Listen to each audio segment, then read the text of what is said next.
What if the first truly habitable worlds we ever confirm are not in the Milky Way at all? What if the closest answer to the question, "Are we alone?" is hiding in a completely different galaxy, one we can barely see with the naked eye? Look up on a clear night. That tiny smudge of light above you is the Andromeda galaxy, a place so far away that its light began travelling toward Earth long before humans existed. Yet inside that faint blur are stellar nurseries thousands of times more active than anything in our own galaxy, forging newborn suns and swirling disks where planets are forming right now. And here is the unsettling part. Some of those worlds may already sit in perfect conditions for life, long before we have the tools to confirm they exist. If life is out there, the first real evidence might not come from a star next door. It might come from a galaxy 2 million light-years away. That is the possibility we are about to walk into. The idea sounds impossible at first. We have barely mapped the planets around stars in our own neighbourhood, and yet the strongest clues about life may be shimmering inside a galaxy that drifts 2 million light-years away. Andromeda is not just a distant island of stars, it is our closest major galactic neighbour, a spiral larger than the Milky Way carrying hundreds of billions of suns and entire regions where star birth happens on a scale we can hardly imagine. Those regions, the stellar nurseries, are why this question refuses to leave us alone. Every nursery is a storm of creation. Clouds collapse, light ignites, disks form and thicken. Inside those swirling rings of dust and gas, planets begin to take shape long before their stars fully settle into life. If Andromeda is filled with nurseries far more active than our own, then statistically, logically, and perhaps uncomfortably, there may already be countless worlds forming there right now, some of them warm enough, calm enough, and stable enough for life to emerge. And here is the thought that changes everything. If such planets exist, we would be among the last to know, because their light has been travelling toward us since before our species began. This is why we look at Andromeda not as a distant blur, but as a possibility pressing quietly against the edges of our knowledge, a reminder that the answers we want may be waiting in a place our technology can barely reach. And there is something even stranger. When we study Andromeda's nurseries, we're not observing them as they are today. We are seeing them as they were more than 2 million years ago, frozen in a moment long before any human opened their eyes on Earth. That means every world forming there now, every disk thickening, every orbit settling is invisible to us until its light finally arrives. So the question becomes sharper. If these places are already producing planets, how many of those worlds have matured by the time their light reaches us? How many have oceans now? How many have atmospheres we cannot yet detect? How many have moved quietly into their own version of a Goldilocks zone while we still see them as newborn sparks? This is the unsettling beauty of looking beyond our galaxy. We are not just searching across space, we are searching across time. We reach for planets that may already be ancient by the time we notice the first hint of their birth. And that is why Andromeda's nurseries matter more than anything else in the sky. They are snapshots of creation taken from an age long before us, holding worlds that may have evolved far beyond the moment their light first escaped them. If life has begun in those distant cradles, then right now, in this very moment, something living could be breathing under a foreign sun in a galaxy sliding slowly toward ours. This is the possibility that pulls us forward. Not fear, not fantasy, just the quiet recognition that the universe may already be busier than we imagined. And if Andromeda truly holds these young systems, then the Milky Way is no longer the centre of our search. It becomes just one chapter in a much wider story, a single spiral among countless others, where planets form atmospheres, rise, and chemistry learns how to arrange itself into something capable of noticing the stars. This shift in perspective is subtle but irreversible. We stop asking whether life exists near us, and start asking how far the universe has already carried it. Because if those stellar nurseries are producing planets at the rate we expect, then the conditions for habitability may not be rare at all. They may be scattered through Andromeda like quiet sparks waiting to be seen. And in that realization, a new question appears. If these worlds are forming there, what exactly is happening inside those luminous clouds, those cradles of creation where dust becomes light and light becomes the beginnings of a planet? That is where we go next, into the heart of Andromeda's nurseries, to understand how entire solar systems are born. To understand these distant worlds, we must first understand the places where they begin. Andromeda is filled with vast stellar nurseries regions so large and so active that they reshape the very idea of how solar systems are born. From afar they look like soft clouds glowing in shades of blue and rose, but inside them everything is changing at once. A stellar nursery is not quiet. It moves, it folds, it drifts like a slow tide of gas and dust stirred by gravity into shapes that no human hand could ever draw. These clouds span tens to hundreds of light years large enough to swallow entire sections of the Milky Way, and within them gravity works patiently pulling material inward until the first sparks of new stars begin to form. The moment a star ignites, everything around it transforms. Heat floods the surrounding cloud. Dust begins to curl into a thin glowing ring, and that ring, fragile unfinished circling slowly around a newborn sun, is the beginning of a protoplanetary disk. These disks are the raw material for worlds. Every rocky planet, every icy moon, every ocean world ever imagined begins as nothing more than drifting dust learning how to orbit. Andromeda's nurseries produce these disks in staggering numbers. Some regions are so active that dozens of stars may be forming in the same loose cluster, their disks overlapping like ripples in a pond. In such places, the ingredients for planet building are far more abundant than in our own neighborhood. Dust is thicker, gas flows more freely, and gravitational interactions happen on scales the Milky Way rarely achieves. If we want to find planets beyond our galaxy, this is where we must look first, the places where nature builds them with almost effortless precision. Because inside these nurseries, hidden beneath layers of drifting light, the next generation of worlds is already taking shape.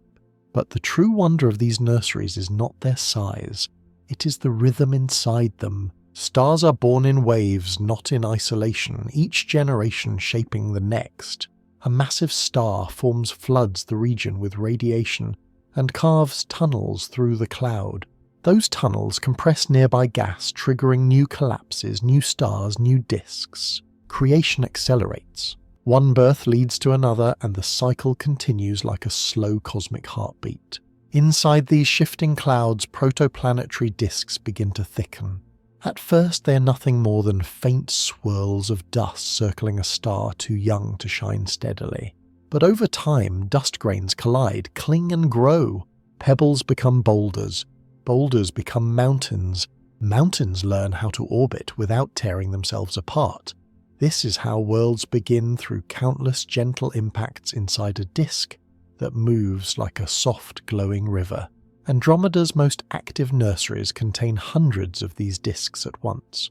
Imagine a region where every point of light is a star in its first million years, each with its own disk, its own story, its own chance at forming planets. Some disks stretch wide and smooth perfect for building large stable worlds. Others warp and twist under the gravity of nearby stars, creating chaotic systems where planets may form quickly or not at all. Every nursery is a different experiment in creation, shaped by temperature, density, and the quiet push of time.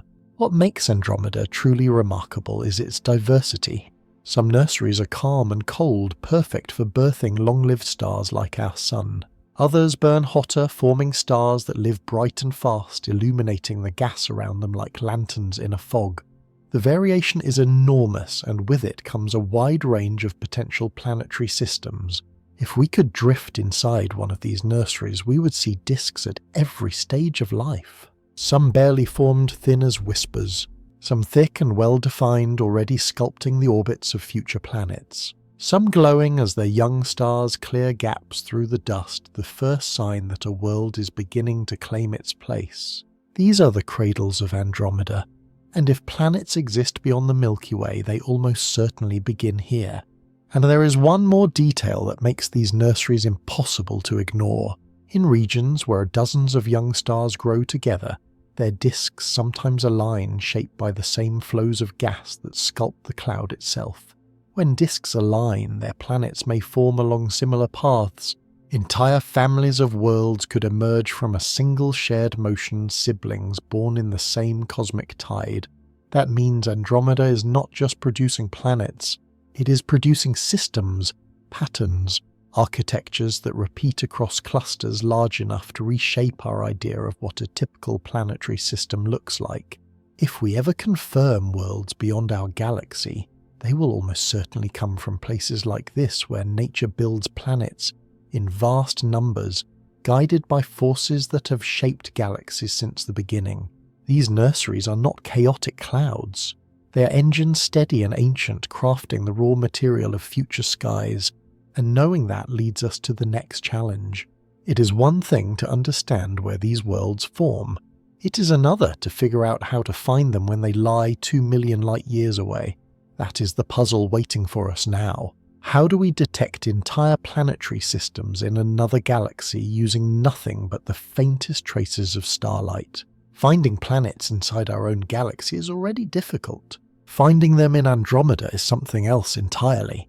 The light is faint, the distance is overwhelming, and every signal we hope to detect has been stretched, scattered and weakened during its long journey across intergalactic space. Yet the search is not impossible. Astronomers have already detected hints of planets and galaxies far beyond the Milky Way, using methods subtle enough to catch shadows that last only seconds. These early detections prove a simple but profound idea.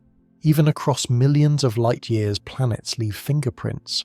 We only have to learn how to read them. The first challenge is the most obvious: brightness. A star in Andromeda is more than 1 trillion times fainter than a nearby star in the Milky Way. Its planets, if they exist, are fainter still, their signals buried under distance and noise. Traditional methods like transits and radial velocity no longer work the way they do in our neighbourhood. The dips in brightness are too small. The gravitational wobbles vanish into the dark. So astronomers turn to something different. Instead of looking directly for the planet's light, they look for the way gravity bends the light around it. A foreground star passes in front of a background star, and for a brief moment the light magnifies. If a planet is orbiting the foreground star, it adds a small, sharp spike to the curve, a momentary flicker, almost invisible but real. This is gravitational microlensing, and it is one of the only tools capable of revealing planets at extragalactic distances. But even microlensing has limits. Events are unpredictable. They happen quickly, and they never repeat. Each detection is a single flash-one chance to see the signature of a world we will never observe again. This is why Andromeda matters. Its dense star fields give us a far greater chance of catching these flashes. Millions of stars overlap along our line of sight, creating natural lenses that flicker with gravitational signatures. In that flicker, the first hints of Andromedan worlds may already be hiding. But brightness is only one part of the problem. Even if we can detect these brief gravitational flickers, we still need instruments capable of recording them with enough precision to matter. That is where the next generation of observatories comes in. Not telescopes built to see planets directly, but telescopes built to measure light with impossible stability. Instruments that treat every photon like a clue, every fluctuation like a message waiting to be decoded. Some of these observatories are already in motion. Wide-field monitors capable of watching entire sections of Andromeda at once. Sensors engineered to catch events that last no more than a heartbeat. And soon, interferometers that merge light from multiple telescopes, creating a single giant eye with the sharpness needed to trace even the faintest distortions. Individually, these tools push the limits of physics. Together, they form the first real blueprint for studying planets outside our galaxy. Yet detection is not only about seeing the right signal, it is about knowing where to look. Andromeda is enormous. Searching it blindly would be like scanning every grain of sand on a beach, hoping one of them is warm enough to hold life. So astronomers narrow the search to one specific kind of region. The stellar nurseries we explored earlier, young stars, dense gas, fresh disks, the raw ingredients for worlds that have not yet drifted into the cold. Within these nurseries, certain indicators stand out. A star with moderate mass-stable light and the right chemical richness. A disk thick enough to form rocky planets but not so turbulent that the material is scattered, and subtle gaps ringed by dust carved by objects that may already be orbiting inside. These are the signs astronomers chase not planets themselves, but the footprints planets leave behind. In a galaxy as far as Andromeda, footprints are the closest thing we can hope to see.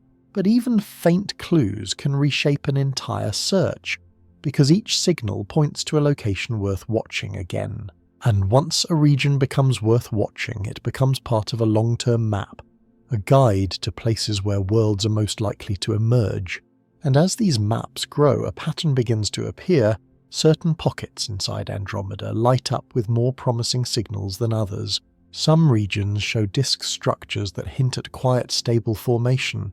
Others sit near clusters where radiation sculpts material into sharper, cleaner rings.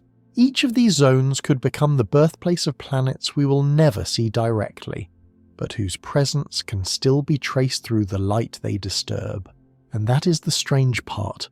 We may detect the potential for entire worlds long before we ever confirm a single exoplanet in Andromeda. Because in a galaxy this distant, we learn to trust the environment before we can trust the evidence. If a region has the right chemistry, the right motion, the right structure, then the odds shift. Planet formation becomes not a guess but an expectation. This is where the search becomes more than observation. It becomes inference, a quiet science built on patterns, probability and the way light changes as it travels through young forming systems. We are not just looking for planets, we are looking for the conditions that almost guarantee them. And that brings us to the real question. If Andromeda contains regions where planets should form, then what kinds of worlds might actually emerge there? What would their stars be like? What temperatures, atmospheres, and environments could they offer? To answer that, we have to leave detection behind and step into something deeper. The question of habitability far beyond our home galaxy. To understand what kinds of worlds might exist in Andromeda, we have to return to one idea, the Goldilocks zone. Not the simplified version often shown in diagrams, but the deeper concept behind it.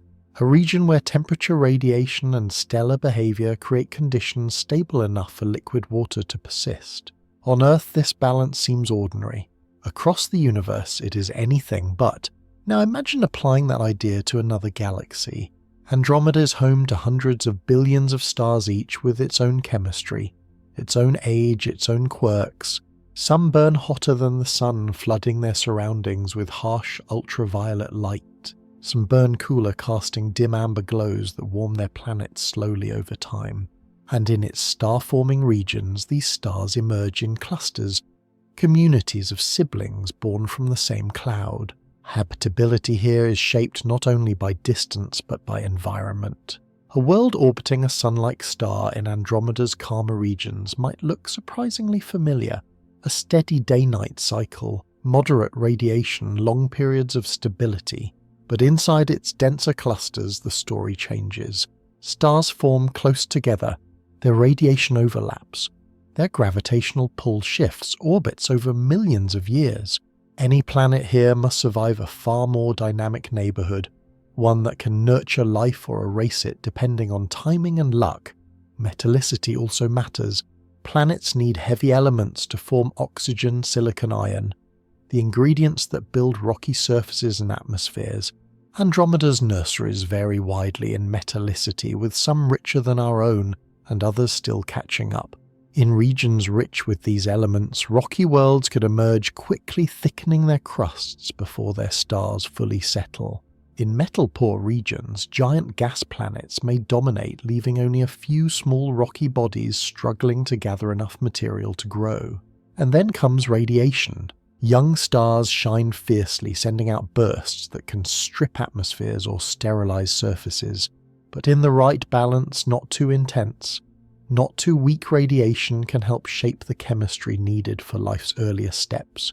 The key is moderation, and in a galaxy as large as Andromeda, moderation is not rare. It appears wherever stars form slowly, steadily, without violent companions tearing their systems apart. Somewhere in those stable pockets, the conditions for life do more than just exist. They persist long enough for something meaningful to begin. But habitability is more than temperature and radiation. It depends on how peacefully a planet can hold itself together over time.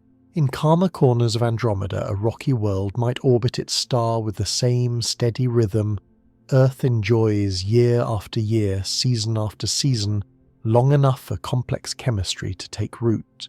But in more active nurseries, orbits shift subtly as nearby stars drift past. A gentle gravitational nudge here, a slow resonance there, and a world can move just enough to change everything. Some planets may be pushed inward, warming until their oceans evaporate. Others may be nudged outward, freezing beneath layers of ice. Yet between these extremes lies a delicate band where stability is possible. A narrow window where a planet can hold its atmosphere, retain its water, and keep its temperature within a range life can tolerate. In Andromeda, this window does not vanish. It simply moves, shaped by the neighborhood each world inherits. Andromeda's diversity means that no single model of habitability applies to the whole galaxy. In regions rich with older stars, planets may orbit suns that burn steadily for billions of years, giving life every chance to emerge slowly and quietly.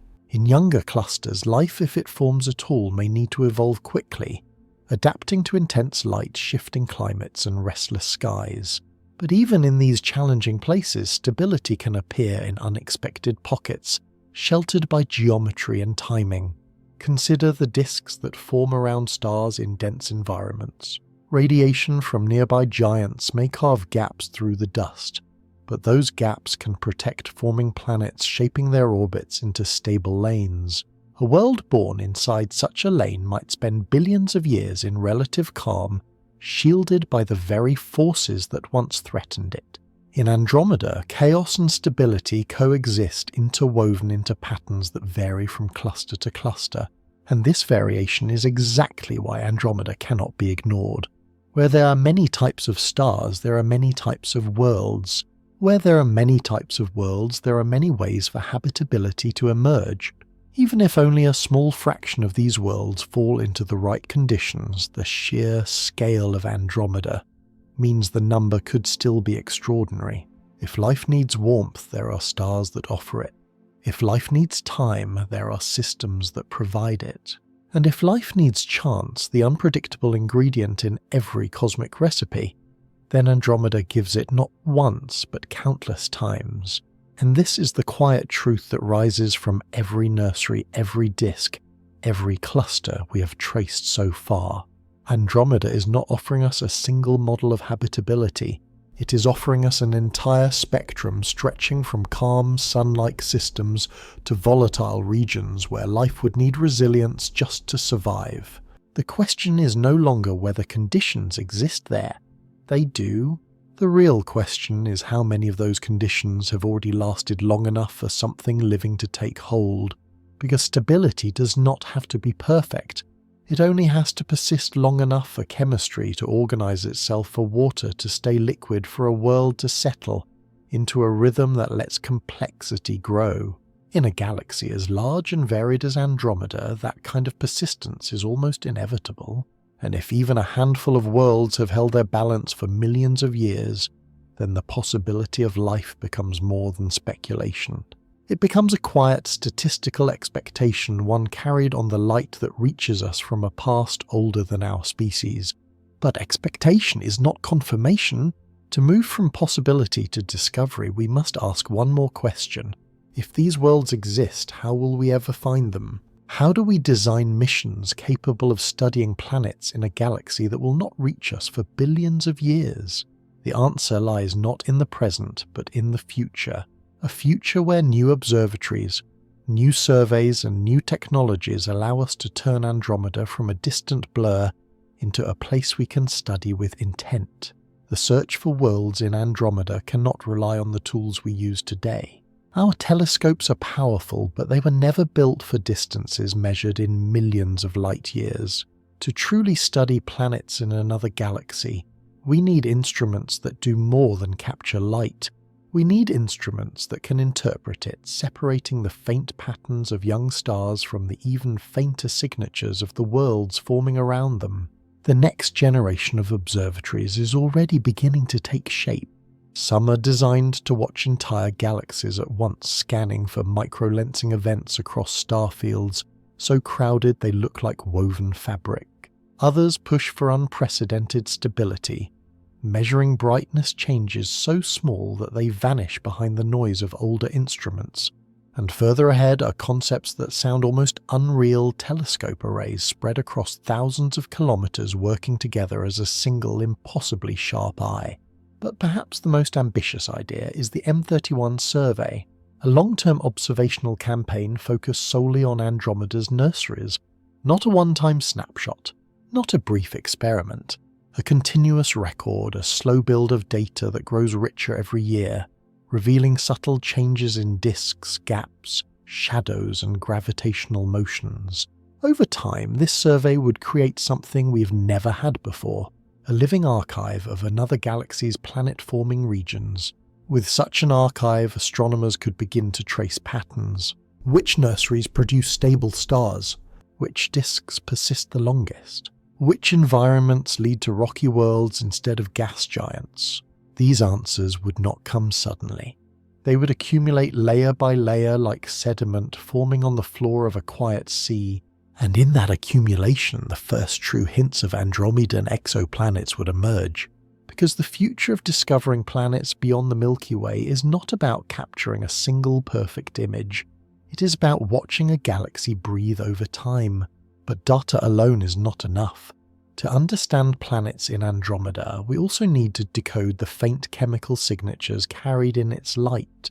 That is where future spectrographs come in, instruments sensitive enough to detect the subtle fingerprints of molecules, even when their signals are mixed with millions of overlapping stars. Water vapor, methane, oxygen-like imprints. These clues may appear as tiny distortions in a spectrum almost invisible, but meaningful enough to hint at the atmospheres of distant worlds. Such detections will not resemble the crisp spectra we obtain from nearby stars.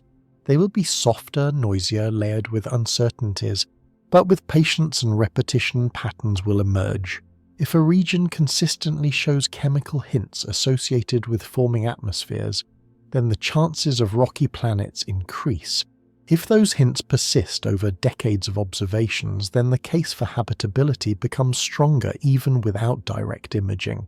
And eventually new techniques may push us beyond inference. One idea is to use enormous space-based interferometers, fleets of telescopes working together across thousands of kilometers, combining their light into a single ultra-precise signal. With baselines this large, the effective resolution would be sharp enough to separate the light of individual stars in Andromeda's densest nurseries, revealing details we once thought unreachable. We may never see the planets themselves, but we could trace the shadows they cast and the energy they absorb from their stars. Mission concepts like these demand decades of planning. Some require technologies that do not exist yet, but every major leap in astronomy once seemed impossible. Mapping exoplanets, imaging black holes, detecting gravitational waves.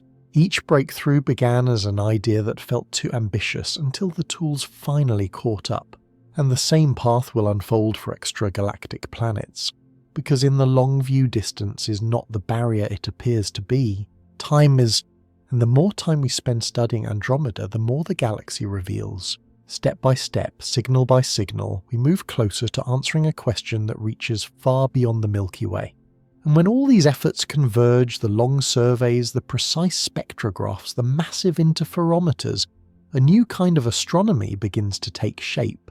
Not the astronomy of nearby stars where planets can be photographed directly, but an astronomy built from faint patterns stitched together across decades. A discipline that treats a galaxy not as a distant blur but as a living laboratory, where worlds rise and evolve beyond the reach of our own night sky. The first confirmation will likely be subtle, a repeated signature, a persistent chemical trace, a disk that behaves just a little too cleanly to be empty. There may be debate, there may be doubt, but eventually the evidence will become impossible to ignore. And when that moment comes, humanity will face a quiet shift, the realization that planets do not belong to the Milky Way alone. Somewhere in Andromeda, a world may already be circling its star with the same steady calm that Earth enjoys. Its oceans, if they exist, may be older than our civilizations. Its skies may hold chemistry we have yet to imagine. And its story has been unfolding for millions of years, carried toward us on a river of light that arrived only now. This discovery, when it comes, will not just expand our understanding of the universe. It will expand our sense of belonging within it. Because the moment we confirm that planets exist in another galaxy, we will know that the Milky Way is not the exception. It is simply one island in a universe filled with places where life might take shape. And that possibility is enough to carry us forward. Not with urgency, not with fear, but with the quiet hope that somewhere far beyond the reach of our own stars the conditions for life have already begun to bloom. What if the oldest evidence for life in the universe is not hidden on a distant planet, but hidden in galaxies so ancient that their light began travelling toward us before Earth even existed? Every night above the calm dark sky, a faint stream of photons passes over us, not from nearby stars, but from the universe's first structures. These are messages from a time when galaxies were newborn, when the first stars ignited, and when the laws that shaped every living thing were still being written. And here is the part that should stop us cold. When we look far enough, we are not seeing galaxies as they are, we are seeing them as they were more than 13 billion years ago. We are witnessing the universe only moments after it learned how to shine. JWST has turned these ancient snapshots into something real, something we can study, something we can measure, and in those images, in that first fragile light, lie the clues to understanding not just how galaxies formed, but whether the ingredients for life were present from the very beginning. Because if the earliest galaxies already held the seeds for chemistry, complexity, and habitability, then life might not be a recent accident. It might be a cosmic tradition older, wider, and more deeply rooted than we ever imagined. That is the mystery we're about to walk into, a journey not across space, but into time itself. Everything we know about the early universe comes from a single truth: light keeps its memories. No matter how far it travels, no matter how old it becomes, light carries with it a record of the moment it was born. So when we look deeper into space, we are not looking at distance. We are looking at time stacked, stretched, and drifting toward us across billions of years. The universe does not give us a clean photograph of its past. It gives us fragments, faint red glows stretched by expansion, spectral lines etched into ancient photons, patterns so weak that they vanish in the noise unless we know exactly how to listen. Seeing the early universe is not like opening a window. It is like restoring a painting so old that most of the colour has faded. This is why astronomers call it cosmic archaeology. We are digging backward through the layers of space, uncovering relics from an age when galaxies were only learning how to exist. Each observation is a shard of something older than stars, older than planets, older than carbon. And each shard forces us to rethink how quickly the universe organized itself after the Big Bang. But the challenge is nearly absurd. The light from these ancient galaxies has travelled more than 13 billion years, stretched so far that it no longer shines in visible wavelength. By the time it reaches us, it has cooled into the infrared, faint, thin, almost ghost-like. For decades we could sense that this ancient light existed, but we could not truly see it. It lay beyond our reach, like a memory we knew was there but could never quite recall. That changed when JWST unfolded its mirrors and opened its golden eye to the deep sky. Infrared vision turned what was once invisible into something breathtakingly clear. Galaxies from the cosmic dawn, once only theoretical, appeared suddenly with structure, shape, and brightness no one expected. It was as if the universe has been waiting for us to build the right tool before revealing its earliest secrets. For the first time, we could observe galaxies not as faint smudges, but as fully formed structures emerging from the universe's childhood. Some looked surprisingly organized, with spiral hints and dense clusters that should not have existed so soon after the Big Bang. Others blazed with star formation at rates far beyond anything in the modern cosmos.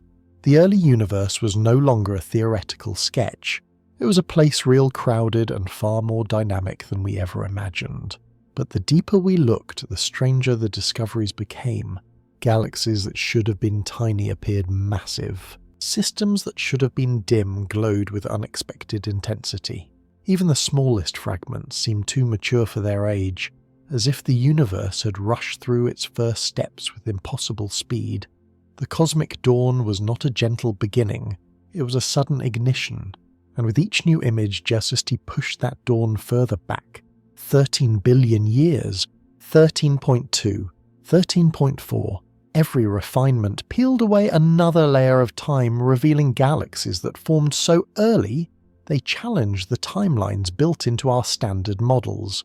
It was not supposed to be possible for the universe to organize itself so quickly, yet the evidence kept arriving in the form of ancient light that refused to lie. This is the essence of cosmic archaeology. We are not simply observing, we are reconstructing. Every photon is a clue, every spectral signature is a timestamp, and every distant galaxy carries the imprint of the physical laws that allowed structure and eventually life to emerge. But to understand why these early galaxies matter, we need to go even further back, not just to the first systems, but to the moment when the universe transitioned from darkness to visibility, the epoch when light first escaped into open space. And as JWST continued to sharpen its gaze, one truth became impossible to ignore. These early galaxies were not isolated miracles scattered through ancient space. They were part of a larger transformation, a cosmic turning point where darkness gave way to structure, and silence gave way to light. To understand them fully, we cannot stop at what they look like. We must understand the environment they emerged from, because before these galaxies formed, the universe was not clear, transparent, or even visible in the way we know it today. It was a thick, murky ocean of neutral hydrogen, a fog so dense that light could not travel freely. The earliest stars and galaxies did not form inside an open sky. They formed inside this fog, struggling to push their own light outward. And then something extraordinary happened. Enough stars ignited, enough light escaped, and the fog that filled the universe for hundreds of millions of years began to lift. Space itself became transparent. The cosmic dawn had begun. This is where our journey must go next, into the era when the first light broke the darkness, and the young universe learned how to shine. Before the universe learned how to shine, it lived in darkness, not the empty kind, but a thick, suffocating shroud of hydrogen that trapped every ray of light. If you could stand in that early cosmos, you would not see stars, galaxies, or even the faintest glow. You would see nothing. The universe was young, dense, and silent, wrapped in a fog that refused to let light escape. And then somewhere inside that darkness, the first stars ignited. They were nothing like the stars we know today. They were monstrous, brilliant, short-lived giants burning hotter than anything the modern universe can produce. Each one was a torch pressed against the fog, carving out tiny pockets of clarity. For the first time, light was no longer trapped. It began to carve its way outward. These first stars did not act alone. They formed in clusters, thousands at a time, flooding their surroundings with ultraviolet radiation. Every photon they released struck the hydrogen fog, tearing electrons away from their atoms, turning a suffocating haze into a thin, transparent sky. Slowly, region by region, the darkness retreated. The universe was learning to breathe. This transformation is what astronomers call the era of Reionization, the moment when light reclaimed space. It did not happen instantly. It spread in waves, each bubble of ionized gas expanding until it collided with another bubble and another until the fog finally broke apart. What began as isolated pockets of brightness became an interconnected web of illumination. When JWST looks into deep time, it captures galaxies caught in the middle of this cosmic clearing. Some are still wrapped in the haze, half hidden, their light slipping through narrow windows carved by nearby stars. Others sit in fully transparent regions, shining freely across billions of years. Together they form a mosaic of the universe's first awakening, a patchwork of darkness and radiance stitched across space. As the fog thinned, the first galaxies began to reveal themselves. They were small, irregular and turbulent pockets of newborn stars wrapped in clouds that glowed faintly in the newly transparent sky. Some looked like scattered embers from a fire that had just been lit. Others pulsed with star formation so intense that entire regions blazed in ultraviolet light. These galaxies were fragile yet fiercely bright, pushing reionization forward with every photon they released. But the real clues from this era come from their spectral fingerprints. When ancient light passes through hydrogen, it leaves distinct marks, dips, lines, and subtle shifts that act like timestamps. JWST can read these fingerprints, revealing whether the hydrogen surrounding a galaxy was still neutral or already ionized. Each spectrum is a thin thread stretched across time, showing where the fog remained and where it had already burned away. By comparing thousands of these threads, astronomers can trace how quickly the darkness lifted, and the results have been shocking. Instead of a slow, gentle dawn, JWST is revealing bursts of brightness that appear far earlier than expected. Some galaxies formed only a few 100 million years after the Big Bang yet shine with the intensity of systems much older. Their sizes are bewildering. Their masses are puzzling. Their luminosities are almost defiant. These objects appear too big, too bright, and too well organized for such a young universe. Even stranger, the variety among them is enormous. Some appear compact and concentrated, as if gravity raced ahead of schedule. Others are sprawling clouds of newborn stars flickering through the remaining haze. Some show surprisingly developed structures hinting at early clustering or even primitive rotational motion. Every one of them challenges at least one assumption about how fast galaxies should grow. This is why the era of reionization is not just a chapter in cosmic history, it is a frontier, a place where our models begin to bend, and the universe shows us how quickly complexity can emerge when the first light breaks the dark. And as JWST continues to peel back the early cosmos, one truth rises above the rest. The first light did not appear timidly or cautiously. It erupted. It spread across space in great waves, revealing galaxies that were already forming faster, shining harder, and organizing themselves far earlier than any of our models predicted. The cosmic dawn was not a slow sunrise, it was a sudden ignition, a universe rushing to build structure with astonishing speed. But brightness alone does not explain how these ancient galaxies became what they are. To understand their growth, we need to look beyond the glow.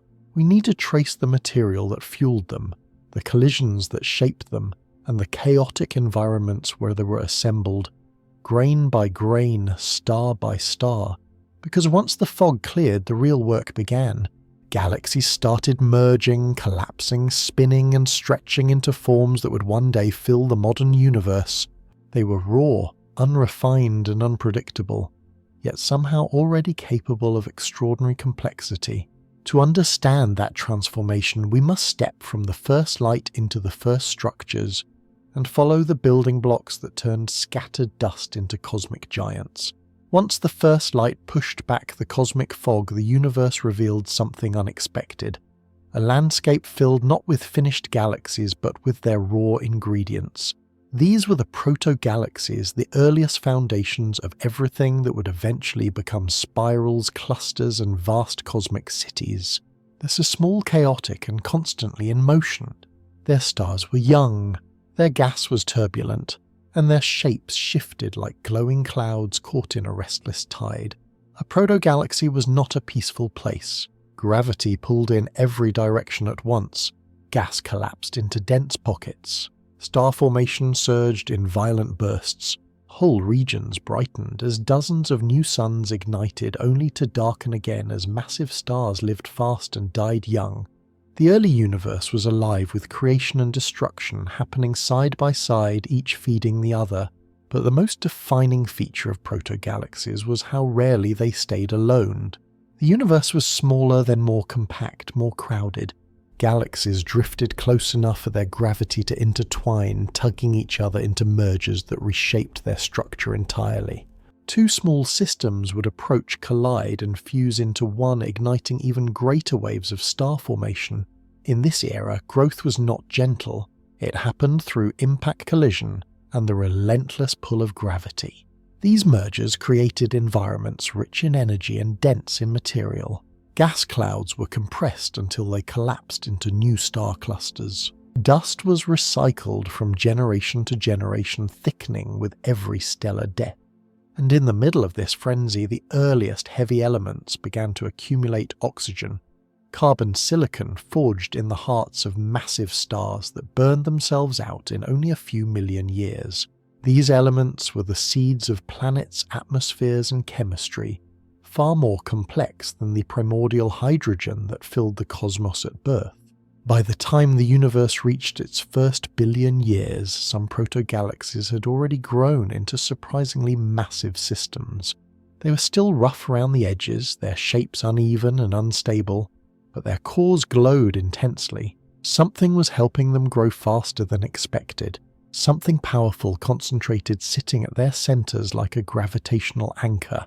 At the heart of many early galaxies, astronomers have found something almost unbelievable: supermassive black holes that should not have existed so soon after the Big Bang. They are hundreds of millions of times the mass of the Sun, yet they appear in a universe barely old enough to form its first large structures. Their presence suggests that some mechanism still poorly understood allowed black holes to grow at extraordinary speed, and once they grew, they reshaped everything around them. A supermassive black hole does not simply sit at the center of a galaxy. It feeds, it stirs, it drags gas inward while flinging energy outward. In the early universe, this feedback could compress clouds, trigger new bursts of star formation, or sweep away gas, entirely halting growth for millions of years. Every galaxy that carried one of these giants was pushed into an accelerated evolution, faster, brighter, and more chaotic than our models ever predicted. But the surprise runs deeper than the black holes themselves. The regions around them contained far more heavy elements than expected for such an early time. Elements like oxygen and carbon were supposed to be rare in the universe's youth, created only after generations of stars lived and died. Yet JWST is finding them everywhere, almost as if the first galaxies were cycling through star formation at a speed we never anticipated. It means the early cosmos was not slow or simple. It was a furnace forging metals, recycling them, and building complexity far earlier than anyone believed possible. These discoveries force us to rethink what a young galaxy looks like. Instead of tiny primitive clusters, we see systems that matured with astonishing efficiency. Instead of slow, gentle growth, we see rapid assembly driven by mergers, dense gas flows, and gravitational interactions that compressed material into bright, sprawling structures. Some galaxies even show hints of rotation, early versions of the disks that would later become spirals like the Milky Way. The universe was young, but the physics guiding its evolution was already operating at full strength. And as we push deeper into these structures, one pattern becomes clear. The early galaxies were not just forming stars. They were building the foundations of the universe we see today, laying down the first layers of complexity, the first cycles of matter, the first structures stable enough to influence everything that came after. They were the first drafts of cosmic architecture, rough and turbulent yet unmistakably bold. But something even more fundamental was shaping them from underneath, an invisible framework older than the galaxies themselves, acting as the blueprint that determined where matter would gather and where emptiness would remain. As chaotic and luminous as these early galaxies were, their behavior carried a deeper pattern, one that could not be explained by gas dust or even black holes alone. Some galaxies grew too quickly, some merged along strangely consistent paths, some formed dense clusters in regions where visible matter seemed far too thin to support them. It was as if an unseen structure was guiding their assembly, quietly shaping the flow of material from the moment the first stars ignited. That structure was not made of atoms. It did not shine. It did not absorb light, but its gravity was unmistakable. Dark matter woven through the universe in vast halos formed the silent scaffolding on which the earliest galaxies took shape. Wherever dark matter gathered, gas followed. Where gas gathered, stars ignited. And where stars ignited, galaxies grew with astonishing speed, filling the young cosmos with islands of light bound to invisible anchors. This hidden framework determined which regions would collapse first, which galaxies would collide, and which pockets of space would remain quiet and empty. Without it, the early universe would have stayed a smooth fog of hydrogen.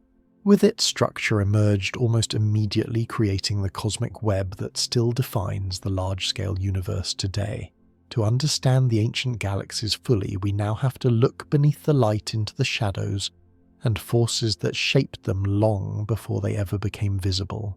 Because the first galaxies may reveal how stars formed, but the invisible skeleton beneath them reveals why they formed where they did. And that brings us to the architects we never see, the forces that sculpted the universe from the inside out. Long before galaxies learned how to shine, something else was already shaping the universe, something that left no light, no colour, and no trace except for the gravity it pulled with. Dark matter moved first. While ordinary gas drifted freely, dark matter settled into vast invisible halos, forming the earliest gravitational wells in the cosmos. These wells became the quiet invitations that drew hydrogen inward, guiding matter into the first structures long before stars existed. If the early universe was a canvas, dark matter was the sketch beneath the paint. When astronomers map the large-scale structure of the universe today, they find a familiar pattern. Long filaments, branching nodes, and deep cosmic voids. This network, the cosmic web, is not drawn by galaxies. Galaxies merely illuminate it. The true architecture is built from dark matter, stretching across hundreds of millions of light years. Every bright cluster we see is just the visible tip of a structure far larger and heavier than its starlight suggests. In the universe's earliest days, this web played an even more dominant role. Dark matter halos provided the stability young galaxies desperately needed in an era defined by turbulence and collisions. Without these halos, the gas clouds would have dispersed, the mergers would have been chaotic beyond recovery, and star formation would have sputtered out before it began. Instead, the halos held everything together, catching stray matter, deepening gravitational wells, and turning loose clouds into coherent galaxies. And as these halos grew and linked together, they formed the cosmic highways that directed galaxy migrations.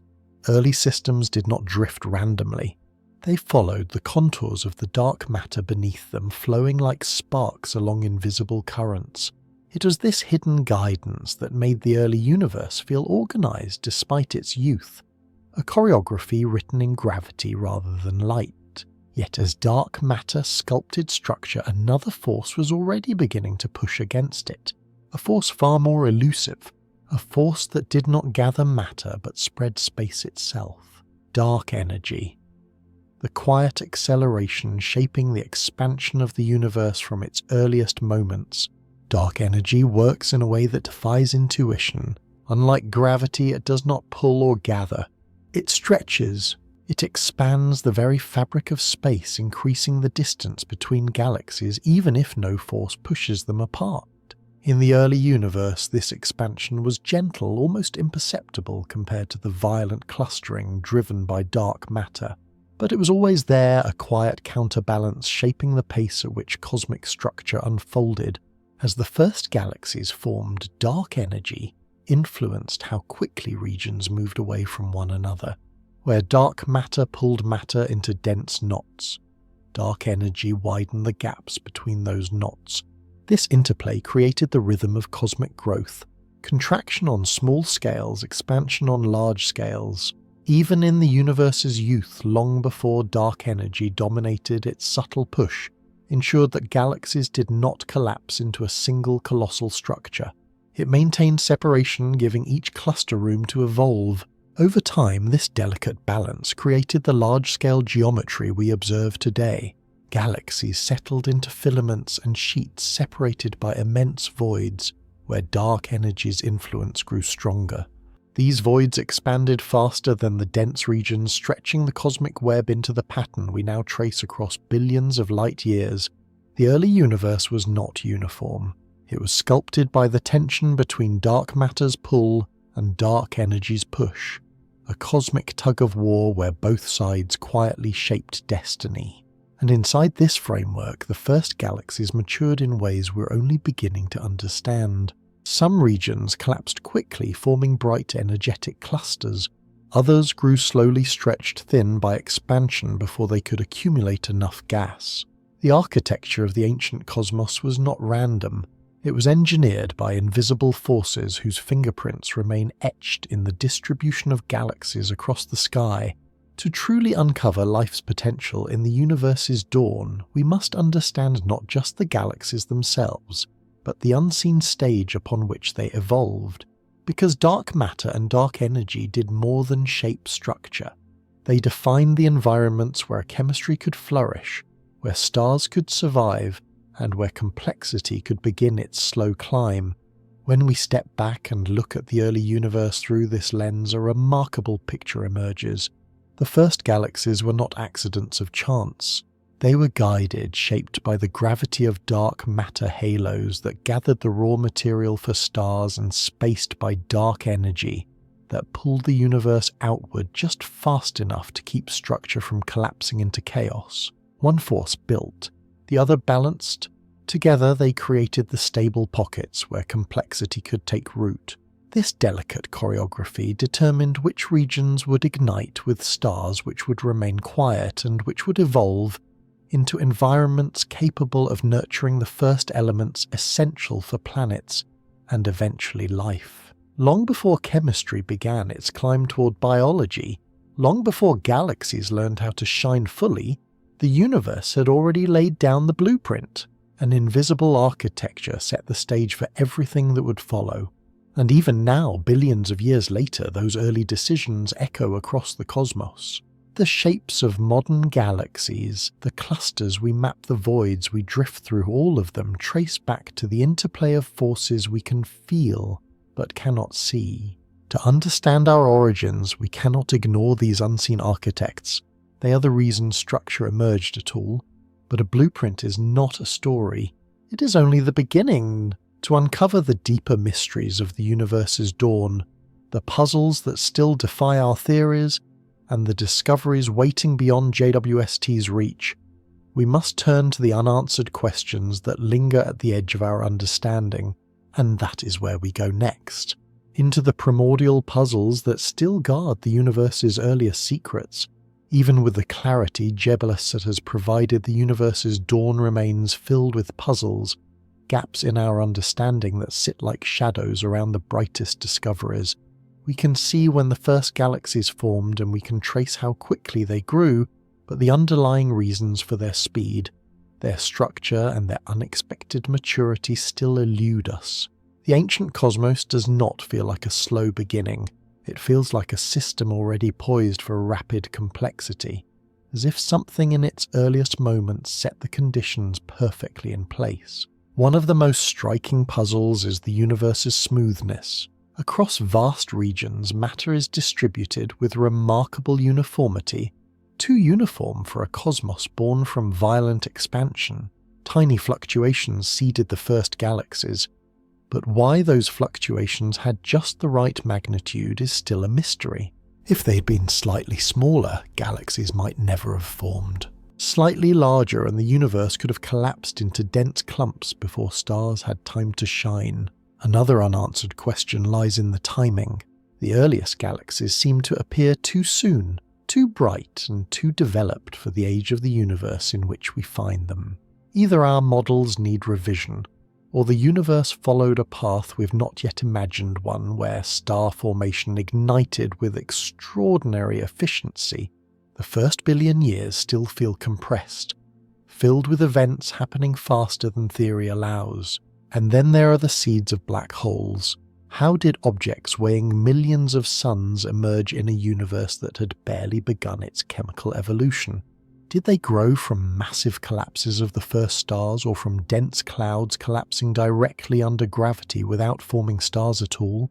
The truth may rewrite our understanding of cosmic evolution, linking the origins of galaxies with the origins of the most extreme objects in the universe. But these puzzles are not obstacles. They are invitations, clues that the universe's earliest chapters hold far more complexity than our current tools can reveal. To uncover the next layer, we'll need observatories capable of reaching even deeper into time, catching light older and fainter than anything JWST can detect. To push beyond JWST's reach, the next generation of telescopes must do something extraordinary. Detect the faintest remnants of the cosmic dawn photons so stretched by expansion that they hover on the edge of detectability. Future observatories like the Roman Space Telescope, the extremely large telescope, and next-generation interferometers will combine sharper resolution with wider fields of view, allowing us to map the early universe not as scattered snapshots, but as a continuous landscape. These instruments won't just reveal isolated galaxies, they will trace how entire regions evolved together, which clusters grew quickly, which stalled, and how the underlying cosmic web guided them. Some concepts go even further, proposing arrays of space telescopes separated by thousands of kilometers, working in perfect unison to create a virtual mirror the size of a small moon. With interferometry on that scale, we could resolve features in ancient galaxies that today appear only as single blended points of light. We might even detect early supernovae, watch the growth of the first black hole seeds, or see the shadows of dense hydrogen clouds drifting through the young cosmos. Each improvement sharpens not just our view, but our timeline, revealing when complexity first emerged. And as we gather more data, simulations will become another crucial window into the past. Massive supercomputers can replay cosmic evolution from its earliest instance, testing which scenarios match the structures JWST observes. If a simulation produces galaxies too small or too sparse, we adjust the physics. If it creates black holes too slowly, we explore new formation pathways. The better our observations become, the more precisely these virtual universes can mirror the real one. Eventually, simulation and observation will converge, revealing the exact conditions that allowed the first galaxies to flourish. But the most profound questions go beyond structure and timing. They reach into the very nature of the universe's beginning. Why did the early cosmos have exactly the conditions required for galaxies to form at all? Why did gravity, expansion, temperature, and density align so perfectly in those first moments? Even now, these questions remain unanswered hints of a deeper order woven into the fabric of the universe's birth. And yet, despite the vastness of these mysteries, one thing is certain. The more we learn about the universe's dawn, the more it becomes clear that our own existence is tied to events that unfolded long before Earth, the Sun, or even the Milky Way existed. We are shaped by the decisions the young universe made, decisions encoded in its earliest light. As our tools grow sharper and our vision stretches further into the past, the universe begins to feel less like a distant frontier and more like a long unfolding story, one that started billions of years before our world emerged. Every new galaxy discovered at the cosmic dawn becomes another sentence in that story, another clue to how the early universe arranged itself into the structures that eventually made life possible. The deeper we look, the clearer it becomes. Our existence is not an isolated miracle. It is part of a chain of events rooted in those first sparks of starlight.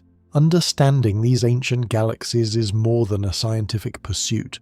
It is a form of ancestry, tracing our cosmic lineage back to an era when the universe was still learning how to shape itself. The heavy elements in our bodies were forged in the furious lives of the earlier stars. The structure of our galaxy was shaped by the invisible scaffolding laid down in the first moments after the Big Bang. The chemistry that would one day give rise to life began its journey in those turbulent, blazing environments we now observe with JWST. And so the mysteries that remain are not barriers but markers. They tell us that the universe still holds secrets older than any planet, any star, any life. Secrets that will only reveal themselves to the next instruments we build, the next missions we launch, and the next generations who dare to look further than we can today. Because somewhere in that ancient light, stretched thin by time, dimmed by distance, yet still reaching us, lies the blueprint of everything we are. To study the universe's dawn is to study our own beginning, and the more clearly we see that first chapter, the more deeply we understand our place in a cosmos that has been preparing for complexity since the moment it learned how to shine. What if the most life-friendly galaxies in the universe are the ones we cannot see at all? Not the bright spirals, not the giant ellipticals, but the galaxies made almost entirely of darkness. Vast structures with almost no stars, no glowing nebulae, and no familiar signs of cosmic life. Galaxies that hide behind the limits of our telescopes, held together by something we still don't fully understand. These are the dark galaxies, invisible islands of mass scattered through the universe, built not from starlight, but from the quiet pull of dark matter. And here is the part that rewrites everything we think we know about habitability. In these places where light never dominates, conditions might be calmer, more stable, and more protected than inside the galaxies we consider alive. No supernova shockwaves, no intense ultraviolet radiation, no stellar overcrowding that tears worlds apart. Just deep gravitational wells, slow-changing environments, and billions of years of untouched stillness, the perfect cradle for forms of life that do not need a sun to survive. If such life exists, it would evolve in silence, it would grow in darkness, and it might outlast every luminous civilization in the universe. So today we're stepping into the invisible half of the cosmos to ask whether the greatest hiding places for alien life are not the worlds we see, but the galaxies we can't. Dark galaxies defy our instincts about what a galaxy should be. When we picture one, we imagine spirals, glowing arms, star clusters, and bright cores. But a dark galaxy has none of that. No brilliant stars, no warm dust, no light for our telescopes to catch. It is a galaxy where starlight never won the fight against gravity, a structure made almost entirely of the unseen. To understand why they exist, we have to strip a galaxy down to its foundation. Every galaxy, bright or dark, begins inside a massive halo of dark matter. This halo forms the gravitational skeleton, the invisible structure that guides gas inward. In luminous galaxies, the gas collapses, cools, and forms stars. But in dark galaxies, something stops that process. The gas never cools enough, or reionization strips it away. Or the halo is just massive enough to hold on to matter, but not massive enough to ignite it. What remains is a ghost galaxy, large in mass, almost empty in light, and quietly orbiting through the cosmic web like a shadow. We only know these objects exist because the universe betrays them through gravity. Their presence distorts the motion of gas. They tug on nearby galaxies with invisible hands. They warp the paths of photons through gravitational lensing. They cannot hide from physics, only from our eyes. The first clues appeared decades ago, long before JWST in faint hydrogen signals detected without any accompanying starlight. Astronomers saw 21-centimeter radio emissions moving as if they belonged to a galaxy, but the optical images were blank. It was as if a full galaxy existed in the data, but someone had turned the lights out. And the more we searched, the more of these hidden structures we found. Ultra-diffuse galaxies, star-poor dwarfs, massive halos with almost no visible matter. For years they seemed like anomalies, cosmic mistakes. But today, with sharper tools and deeper surveys, we're beginning to see a larger truth. Dark galaxies may not be rare at all. They may be a natural phase in galaxy formation, or even a dominant population in certain eras of the early universe. If that's true, then the cosmos is filled with far more environments than we've ever considered, some bright and energetic, others dim and quiet, and some so dark that they reshape everything we think we know about where life can begin. As instrumentation improved, so did our ability to confirm what these silent structures truly were. The Dragonfly Telephoto Array, a telescope built specifically to detect the faintest surface brightness in the universe, began uncovering entire systems with the mass of galaxies, but only a whisper of visible stars. Some contained a handful of ancient red dwarfs. Some had almost no detectable stellar population at all, yet all of them moved, rotated, and interacted with their environments exactly like galaxies brimming with starlight. Only the dark matter was doing the heavy lifting. These discoveries forced astronomers to consider a new category of cosmic object: galaxies where baryonic matter, the normal matter that forms stars and planets, plays only a supporting role. In some cases it contributes less than 1% of the total mass. The rest is dark matter shaping the entire structure from the inside out. A dark galaxy is not just dim, it is fundamentally different. It is a gravitational container whose contents are almost entirely invisible, held together by a force we have never directly observed. And yet these galaxies are far from inert. Their gas, mostly cold hydrogen, can move, ripple and swirl under the influence of the dark matter halo. Some rotate in vast slow arcs, others drift inside the cosmic web like fog clinging to a valley. A few even appear to have companion systems, as if dark galaxies can cluster and orbit one another, forming groups much like their luminous counterparts. They lack light, but they do not lack structure. What makes them even more compelling is their stability. Bright galaxies are shaped by chaos supernovae radiation, bursts black hole, outflows, and dense stellar neighborhoods where gravitational interactions tear orbits apart. Dark galaxies have none of those forces. No exploding suns, no ultraviolet storms, no catastrophic encounters between packed star systems. They are quiet in a way the luminous universe can never be. This silence changes everything. We've always assumed that life must orbit stars because stars provide energy, but stars also bring danger, flares, radiation, atmospheric loss. If life could arise without relying on starlight from geothermal heat, chemical gradients, or even exotic interactions within dark matter halos, then dark galaxies with their calm gravitational environments may be the most stable cradles the universe has to offer. And that possibility reshapes the entire question. Instead of asking why dark galaxies fail to make stars, we must ask what kind of worlds, what kinds of biospheres might arise in places where starlight never becomes the dominant force.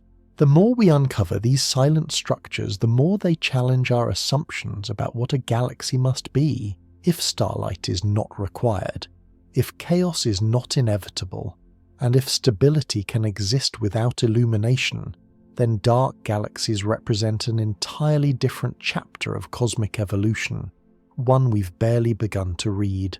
They remind us that the universe does not owe us brightness. It does not owe us familiar shapes or visible clues. Some of its most intriguing creations unfold in places where photons never take center stage. And this forces us to reconsider a deeper question. If the majority of a dark galaxy's mass is invisible, and its internal environments are shielded from the violent processes that dominate luminous galaxies, then what exactly is happening inside those gravitational wells? How do they form? How do they evolve? And how can a structure made almost entirely of dark matter hold itself together for billions of years without ever lighting up? To understand whether these hidden realms could cradle exotic life, we must first understand the substance that shapes them, the dark matter that builds, stabilizes, and sculpts them from the inside out. Dark galaxies begin with the substance we cannot see, cannot touch, and cannot detect directly. Yet it outweighs everything familiar by a factor of 5. Dark matter does not shine, does not absorb light, and does not collide with itself the way normal matter does. Its only conversation with the universe happens through gravity. But that single interaction is powerful enough to shape the entire cosmic landscape. In the earliest moments after the Big Bang, dark matter moved first. While ordinary gas expanded and thinned, dark matter clumped into invisible knots, forming deep gravitational basins across the newborn universe. These basins were the seeds of every galaxy that would ever exist. Wherever the basins grew dense enough, normal matter fell inward, cooling, swirling, and eventually igniting as stars. But in many halos, that final step never happened. The gas stayed too warm, or too diffuse, or was stripped away by the harsh ultraviolet background of cosmic reionization. What remained was a complete gravitational structure, just without the light. A dark galaxy is not simply a failed galaxy. It is a galaxy whose architecture is dominated so completely by dark matter that stars become optional, not essential. The halo forms the body, gravity forms the skeleton. Gas drifts through it like thin fog trapped inside a valley whose walls it can never escape. Even without stars, the system rotates. It breathes. It evolves, all guided by an invisible mass that determines every motion inside it. The internal calm of these halos is startling. Without stellar winds, supernova explosions, or blinding radiation, the gas is never violently stirred. There are no cataclysmic disruptions, no waves of energy capable of tearing the system apart. Instead, the halo acts like a great silent bowl, holding its contents, gently letting them settle into long-term equilibrium. Galaxies with stars can transform dramatically over billions of years, but dark galaxies can remain almost unchanged, preserved in gravitational stillness. This stability is the first hint that dark galaxies may offer habitats with conditions we rarely consider. A place where orbits last billions of years without disturbance, where planetary systems, if they exist, are never scorched by nearby supernovae, where chemistry can evolve uninterrupted, sheltered within a gravitational cocoon that hardly changes across cosmic time. But before we imagine what might live inside such environments, we must understand their structure more deeply, how dark matter arranges itself into halos, how these halos interact with gas, and why some of them remain dark while others ignite into full galaxies. Inside, a dark matter halo gravity acts with a precision that ordinary matter will never match. The halo is densest at its center, tapering outward into an extended envelope that can span tens or even hundreds of thousands of light years. This distribution creates a gravitational field smooth enough to be stable, yet deep enough to trap hydrogen gas for billions of years. Even though we cannot see the halo directly, its shape is imprinted in the motion of everything inside it. Slow arcs, gentle rotations, and long-lived flows that reveal the presence of mass hidden from view.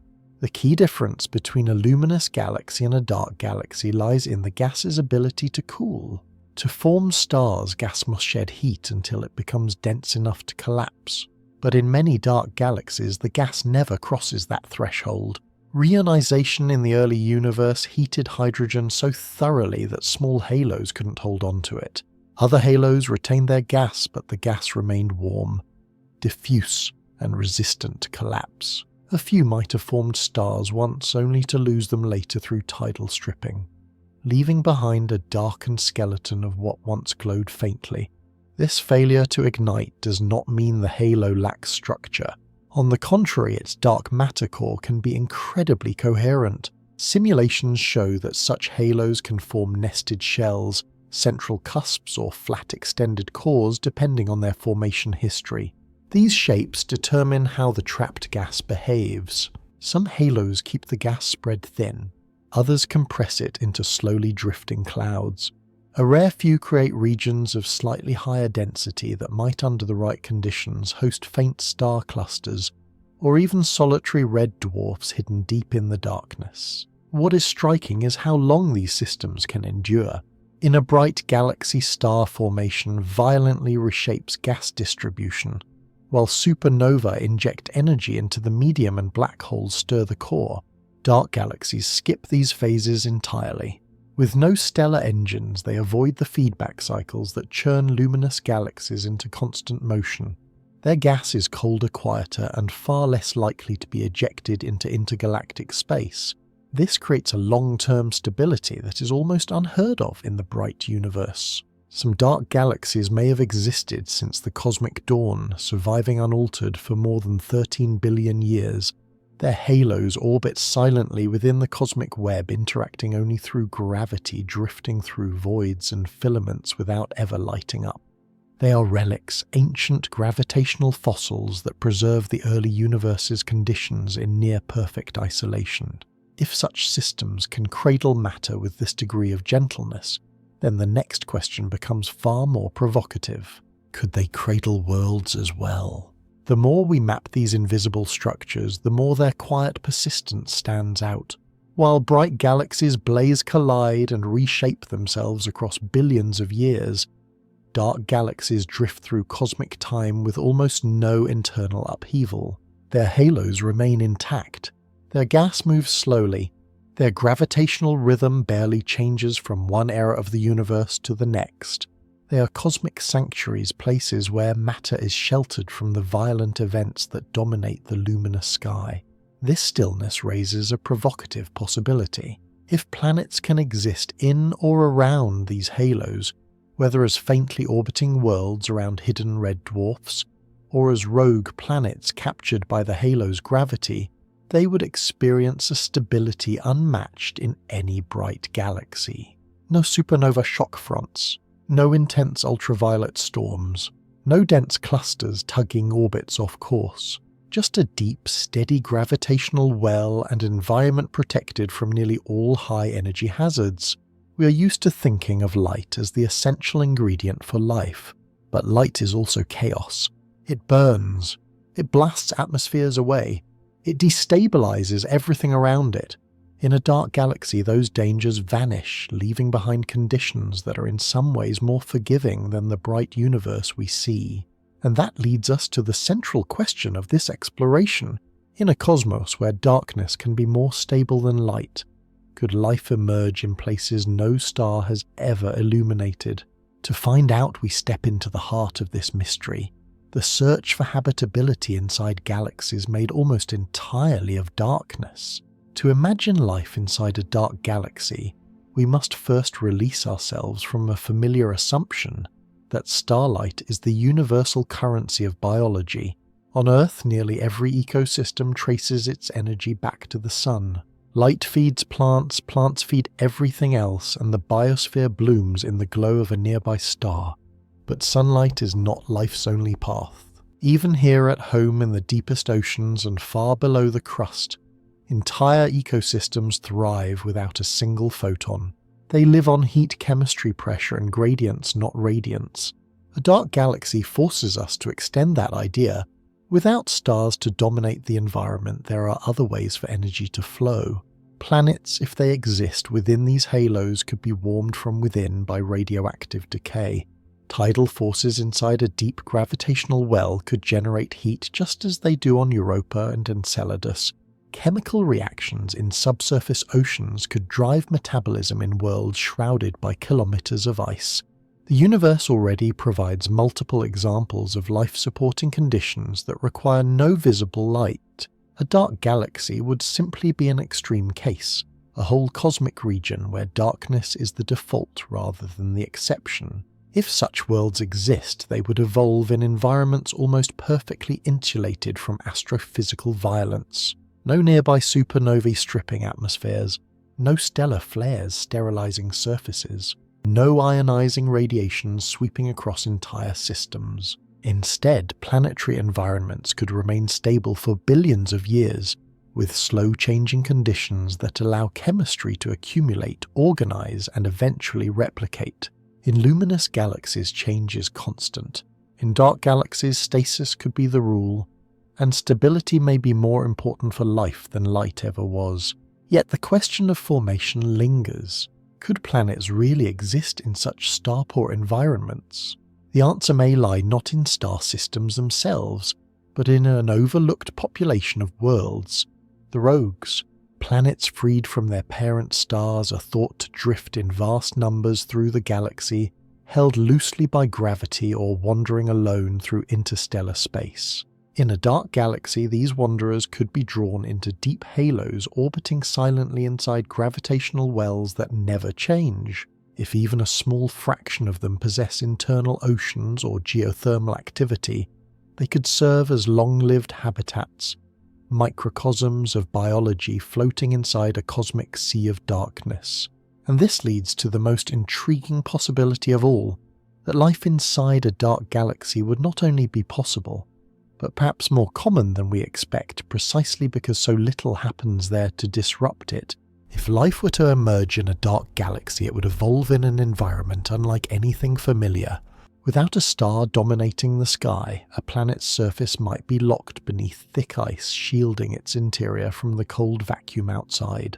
But beneath that shell, heat could persist stored in radioactive minerals, geothermal vents, or the slow contraction of the planet's own interior. On Earth, hydrothermal vents host ecosystems completely independent of sunlight. In a dark galaxy, such vents might not be rare anomalies. They could be the primary engines of biology. Even the gravitational environment inside a dark galaxy offers something unusual: perfect long-term stability. Planets orbiting a solitary red dwarf, if any exist within the halo, would circle it with almost no external disturbances. Rogue planets captured by the halo's gravity would drift in slow arcs for billions of years. No close stellar passes to disrupt them. No supernova feedback. No bursts of cosmic radiation sweeping through the system. In terms of habitability, this is the cosmic equivalent of a quiet valley protected by mountains on all sides. And in such environments, evolution might take a very different path. Without rapid environmental shocks forcing fast adaptation, life could unfold at a calmer pace. Slow chemical cycles, slow mutations, slow development of complexity, but time is abundant in a dark galaxy, where luminous galaxies remake themselves through stellar violence. Every few 100 million years, a dark galaxy might preserve its internal conditions for the entire age of the universe. If biology needs long unbroken timelines to explore its own possibilities, then dark galaxies may offer the most forgiving stages in the cosmos. Energy, however, remains the central challenge. Life requires gradients differences in temperature, chemistry, pressure, or radiation that can be harvested to do work. Fortunately, the universe is full of such gradients even without stars. A tectonically active world provides heat flow. An icy ocean world provides chemical imbalances at hydrothermal vents. Even interactions with dark matter have been theorized to produce tiny amounts of localized heating, particularly in dense halos. Though highly speculative, such processes could add another layer of potential energy sources that luminous galaxies never provide. But perhaps the most compelling idea is that life in dark galaxies would be hidden not by intention but by physics. Any biosphere thriving underground or beneath thick ice would leave no atmospheric signature for distant telescopes to read. Any heat generated by life would be negligible against the cold background of the halo. Even advanced life, if it ever arose, would be buried inside an environment completely opaque to light-based observation. Such civilizations could exist for billions of years without ever being detected simply because their home galaxy emits no light to betray them.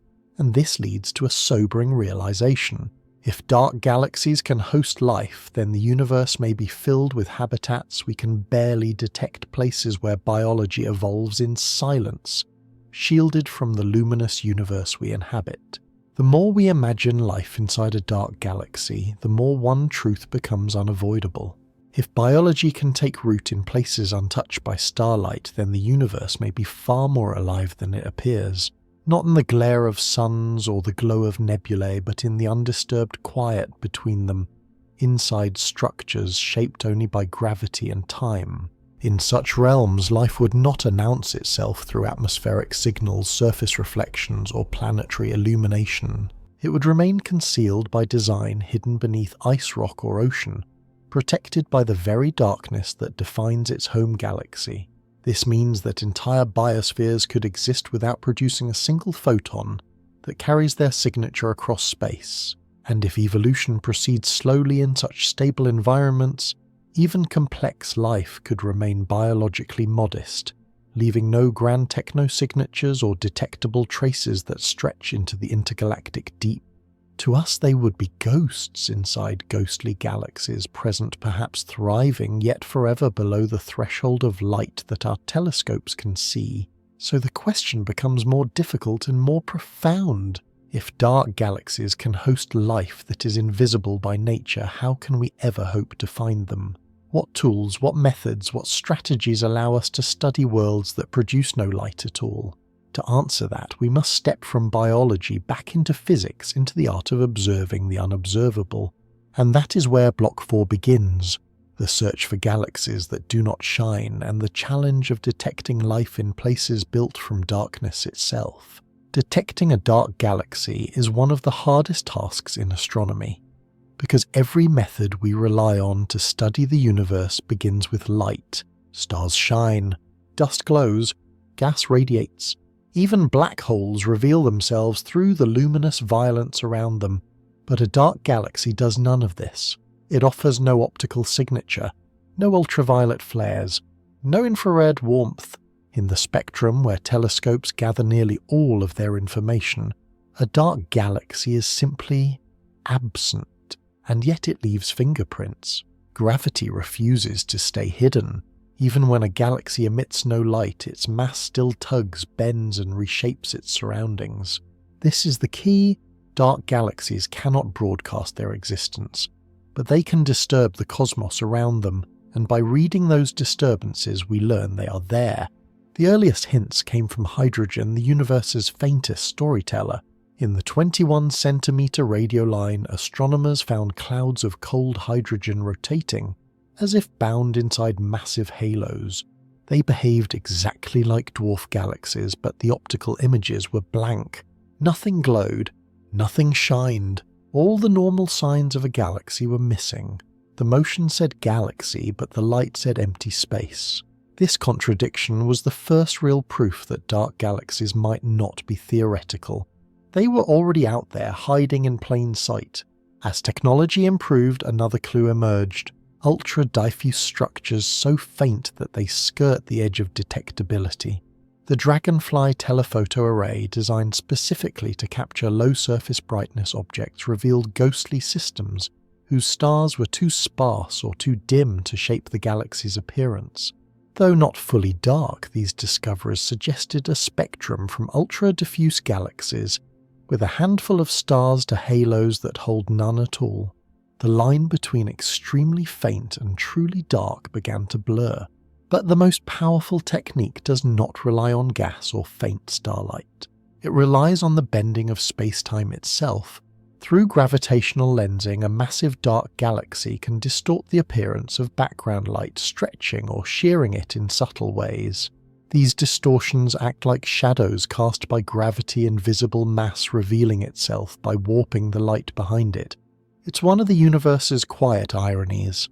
A galaxy made of darkness becomes most visible when something bright passes behind it. And these signatures are only the beginning.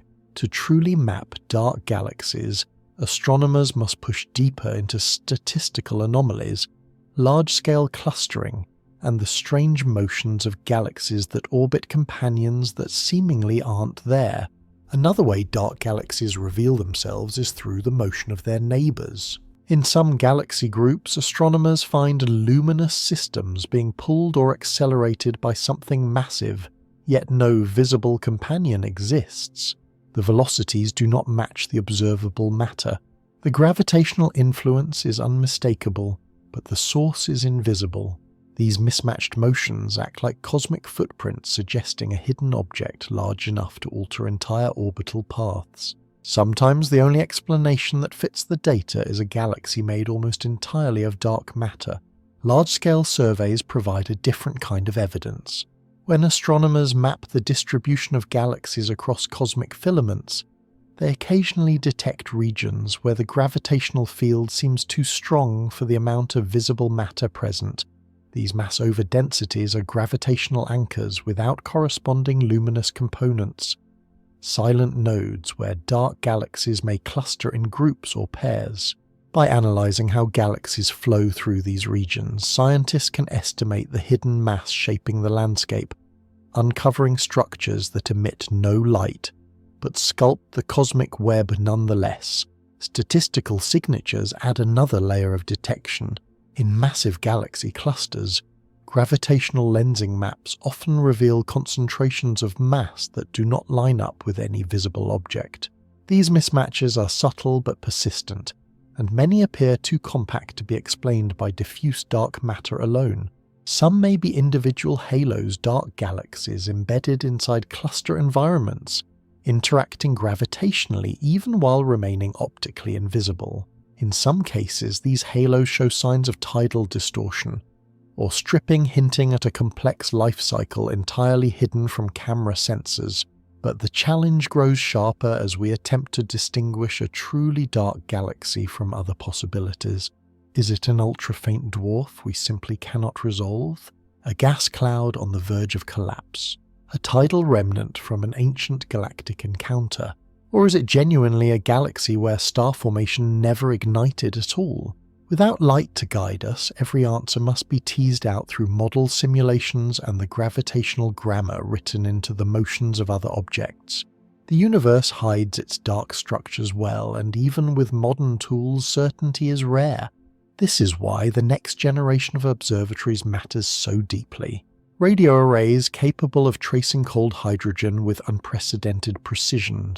Space telescopes engineered to detect the faintest whispers of diffuse gas, and lensing surveys that stitch together the gravitational fabric of the cosmos with enough detail to capture even the smallest distortions.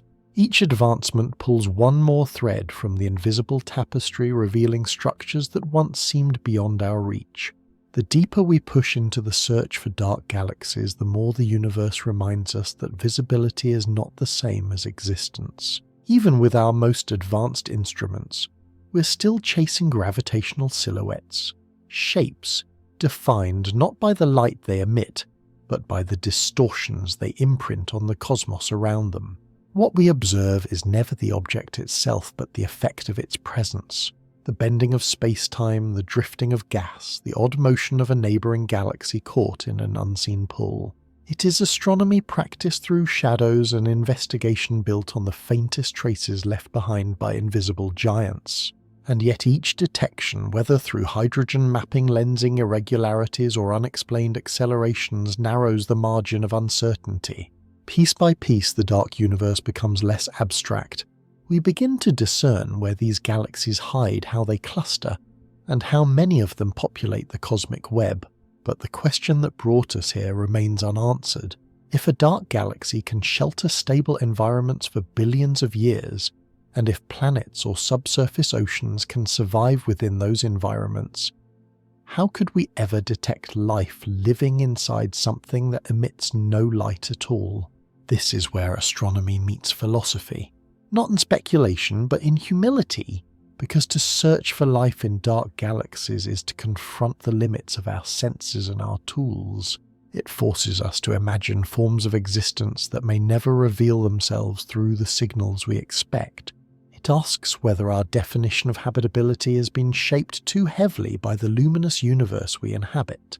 If dark galaxies truly exist in large numbers, and if some of them harbour stable, quiet environments capable of supporting biology, then our picture of cosmic habitability changes immediately. For decades we've assumed that life emerges most readily around stars in the warm, illuminated regions where energy is abundant and chemistry is active. But dark galaxies challenge that assumption. They imply that habitability might not be tied to brightness at all. It might instead favour environments where conditions remain constant, over immense spans of time untouched by the violence of stellar evolution. This reframing forces a shift in perspective. Perhaps the universe's most promising cradles for life are not the dazzling spirals we admire, but the unlit halos drifting silently in the background, places where matter settles instead of churns, where geological processes can run uninterrupted for billions of years, where biological experiments have all the time they need to explore complexity without the threat of nearby catastrophes. In this view, darkness is not emptiness. It is protection, a natural shield against the energetic chaos that dominates luminous galaxies. Such a scenario also changes the stakes of the Fermi paradox. If life thrives in stable low-radiation environments, then the civilizations most likely to arise may do so in galaxies we cannot see. They would never broadcast detectable signals because their worlds never required radio communication or artificial illumination to survive. Their evolution would be shaped by isolation, not expansion. Their existence, if it happens at all, would unfold beneath oceans, glaciers, or deep crusts far from the surface-level signatures we look for. The universe might be full of life that is hidden not by intention but by physics, and that possibility leads to a quiet but profound realization. We may not be looking in the wrong places by mistake. We may be looking in the wrong kind of places entirely. Our understanding of habitability is biased by the environment we evolved in, a bright dynamic galaxy rich in stellar events. But our home may not be typical. It may be one end of a spectrum where life is forced to withstand intense radiation and rapid change, while the other end, the dark end, fosters worlds that never need to fight for survival against the sky. If dark galaxies can host such environments, then the universe may contain far more possible biospheres than any search strategy based on light can reveal. And that raises an even deeper question. What kind of instruments, what kind of missions, what kind of scientific revolution would we need to detect life inside a galaxy that refuses to shine? If we ever hope to detect life inside a dark galaxy, we must first accept that our current methods are built for a universe of light. We search for atmospheric biosignatures by analyzing starlight passing through a planet's air. We hunt for technosignatures by scanning for electromagnetic leakage or artificial illumination, but none of these strategies work in a galaxy where stars are absent. Planets are buried in darkness, and any advanced civilization would evolve without ever needing to illuminate its surroundings. Dark galaxies force us to rebuild our toolkit from the ground up. Future missions may need to focus not on photons but on gravity itself. Gigantic interferometers stretched across tens of thousands of kilometers in space could detect subtle perturbations in planetary orbits, revealing hidden worlds by their movements rather than their light. Precision mapping of gravitational lensing might uncover planetary mass objects drifting inside halos, their presence inferred by how they warp background galaxies. Even the tiniest deviations in a lensing pattern could hint at the existence of structures or worlds that neither absorb nor emit photons. Another path may lie in neutrinos or exotic particles. If subsurface oceans host biological activity, the resulting chemical interactions might produce faint particle emissions, capable of traveling vast distances without being absorbed. Detecting such signals would require instruments far beyond our current capabilities, but the principle remains. If light cannot reach us, we must listen with something other than eyes. Some scientists have even speculated that certain forms of life might interact weakly with dark matter itself, not by feeding on it or communicating through it, but by existing within a gravitational environment shaped entirely by its presence. If dark matter density subtly influences geological or chemical cycles, those effects might leave patterns indirect, faint but measurable in the behavior of captured rogue planets or icy moons. Such evidence would not be a signature of life itself, but a signature of an environment where life could persist. These ideas are bold, but they remind us that the universe does not conform to our expectations. If life can thrive in darkness, then our search must expand beyond the luminous frontier.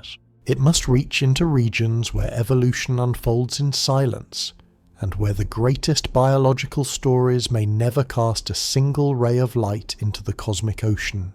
Because the truth is simple and unsettling. If dark galaxies are the most stable, most protected habitats in existence, then life may not be hiding from us. It may simply be living in places where our instruments have never been designed to look. The possibility of life in dark galaxies reminds us how small a slice of the universe we truly understand. We evolved in a place ruled by starlight, so we assumed starlight was essential. We built telescopes to chase bright worlds, so we assumed the brightest places were the most promising. But the cosmos is not obligated to place life where we can conveniently see it. It may just as easily hide its richest, quietest ecosystems inside galaxies that never ignite, galaxies sculpted entirely from gravity, silence and time. If such realms host biology, then the universe is not merely larger than we imagined. It is stranger, gentler and more varied than our luminous perspective allows. Life could be unfolding in places where radiation is scarce, where geological rhythms run uninterrupted, and where entire planets drift in ancient stillness beneath layers of ice or ocean. These worlds would never reveal themselves through light. They would speak only through gravity chemistry or the tiniest hints of internal heat signals so faint that only a future generation of instruments could hope to notice. Yet this is not a limitation, it is an invitation. The search for life in dark galaxies challenges us to expand the way we listen to the universe, to look beyond photons, beyond brightness, beyond the familiar. It suggests that the cosmos is not divided into places where life should exist and places where it shouldn't, but into environments we understand, and environments we have barely begun to explore. And perhaps somewhere within one of those invisible halos drifting through the cosmic web, life has been evolving quietly for billions of years, never illuminated, never discovered, but nevertheless real. If so, then the universe's greatest stories are not written in light. They are written in the darkness between the stars, waiting for the moment we finally learn how to read them. Light that began its journey billions of years ago is now reaching the James Webb Space Telescope. Each faint photon has crossed expanding space, slipped through clouds of dust, and survived encounters with turbulent gas before striking the mirror that waits far beyond the moon. When Webb captures this ancient light, it reveals the shapes of galaxies formed when the universe was still young. It exposes collapsing stars, distant clusters, and the earliest structures that gravity ever pulled together. Closer to home, the Parker Solar Probe dives toward the outer atmosphere of the Sun. It races through regions hotter than any material on Earth can survive. A shield of carbon holds back the heat, while instruments measure the birthplace of the solar wind. The data shows magnetic structures flipping in seconds and carrying energy outward into interplanetary space. These measurements come from a region no mission has ever touched. Far beyond the planets, the Voyager spacecraft continue to move through the darkness between stars. Their signals are weak yet persistent.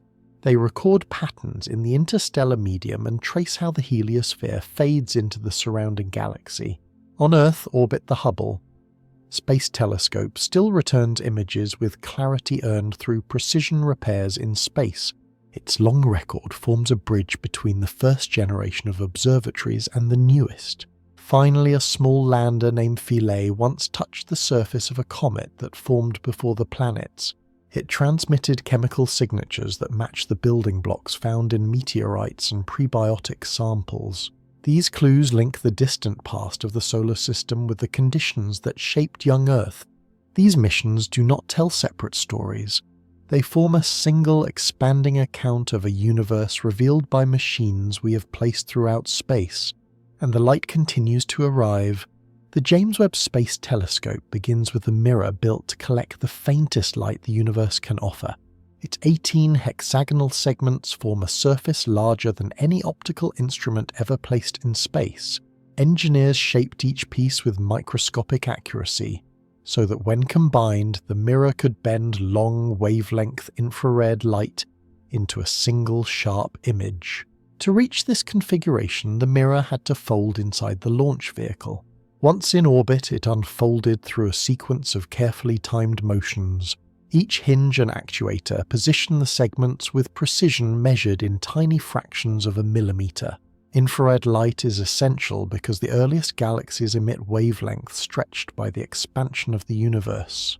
These signals have traveled across cosmic time and shifted from visible light into deeper infrared bands. Dust between stars also obscures shorter wavelengths, but infrared passes through these barriers and reveals structures hidden to previous missions. Webb operates at a distance of nearly 1.5 million kilometers from Earth, where the Sun, Earth and Moon remain in the same direction. This stable position allows its 5-layer sunshield to block nearly all heat and keep the instruments cold enough to detect faint thermal signatures. When the telescope achieved full alignment, its first scientific images showed the scale of its capabilities. Galaxy clusters that once appeared as faint smudges revealed arcs and filaments shaped by gravitational lensing. Star-forming regions displayed complex layers of gas and dust. The Southern Ring Nebula, long studied with ground-based observations, exposed a companion star that remained invisible until Webb viewed it in infrared wavelengths. The clarity of these results confirmed that the mirror and detectors were operating at peak performance. The mid-infrared instrument known as MIRI extended this reach even further. It captured wavelengths that trace cooler materials from silicate grains to carbon-based compounds. In interacting galaxies, MIRI revealed dense streams of matter funneling into active cores where supermassive black holes reside. These flows heat as they spiral inward, producing signatures that help researchers measure how rapidly the central engines consume surrounding gas. In young stellar systems, MIRI detected icy particles and complex molecules that form the building blocks of future planets. Across its early observations, Webb demonstrated that expanding the infrared range provides access to regions that were once completely hidden. It uncovered candidates for some of the earliest galaxies ever detected. Their faint signals suggest that structure in the universe formed sooner and more efficiently than earlier models predicted. These discoveries now guide new studies of cosmic evolution and continue to refine our understanding of the first generation of stars. As Webb looks back toward the distant past, another mission turns inward toward the heart of our own system. The Parker Solar Probe travels toward the Sun to measure how heat particles and magnetic fields shape the environment that surrounds every planet. Its destination is a region where temperatures rise to levels that would destroy ordinary spacecraft. Yet Parker continues its descent, protected by a shield designed to withstand the extreme conditions near the solar surface. Parker Solar Probe began with a challenge that held back solar physics for generations. To understand how the corona heats and how the solar wind accelerates, instruments must enter a region where temperatures exceed 1000 degrees Celsius. Engineers built a carbon composite shield only a few inches thick, yet capable of holding back this heat. Behind it, the spacecraft remains near room temperature so its sensors can function with precision. The shield must always face the sun. Even a slight misalignment would expose sensitive components to intense radiation, so Parker carries sensors that detect when sunlight touches its edges. If that happens, the spacecraft automatically adjusts its orientation without waiting for commands from Earth. To reach the corona, Parker uses repeated flybys of Venus. Each encounter removes a small amount of orbital energy, bending the trajectory inward. With every loop, the spacecraft approaches the Sun at higher speeds and through denser plasma. During closest approach, it travels faster than any object built by humans.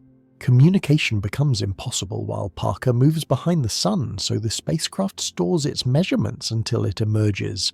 Only then can it transmit the data to Earth.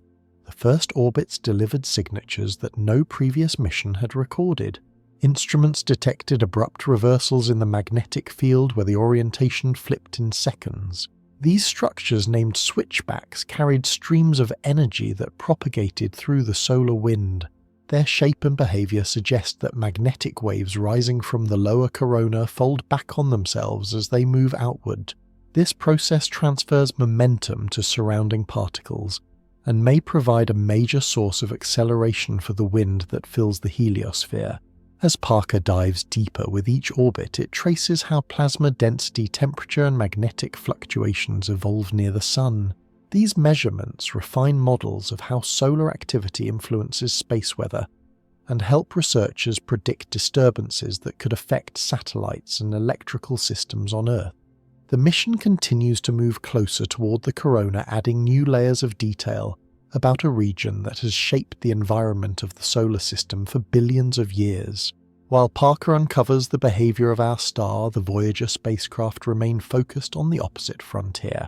Their journey began more than 4 decades ago when a rare alignment of the outer planets allowed them to travel from one gravitational assist to the next.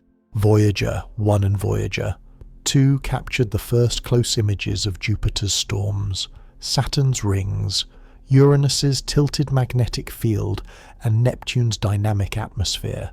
After completing their planetary encounters, both spacecraft continued outward toward the edge of the Sun's influence. At great distances, their instruments recorded changes in particle flow and magnetic orientation as the solar wind weakened. The boundary between the heliosphere and interstellar space, known as the heliopause, was expected to be clear and sharp. Instead, the data revealed a complex transition where particles from both regions mixed in unpredictable ways. Researchers watched for signatures that would confirm a crossing, but found only scattered hints. The answer arrived through faint plasma waves detected by Voyager 1. These waves indicated the spacecraft had entered a region with densities higher than those carried by the solar wind. It was the first direct confirmation that the mission had reached interstellar space. Voyager 2 followed several years later, crossing the heliopause at a different location and revealing how the boundary changes with solar activity. Its measurements confirmed that the outer layers of the heliosphere are not smooth or symmetrical. Instead, they shift in response to variations in magnetic pressure particle flow and the motion of the Sun through the galaxy. Data from both spacecraft suggest that the heliosphere stretches into 2 extended lobes trailing behind the solar system. This structure shapes how interstellar material enters our region and how solar particles escape into the surrounding medium. Although the power available to the spacecraft decreases each year, the data they return continues to refine models of the interstellar environment. Their instruments detect fluctuations in cosmic ray intensity and subtle changes in magnetic direction. These measurements help researchers understand how radiation propagates across the Milky Way and how stellar winds interact at large scales.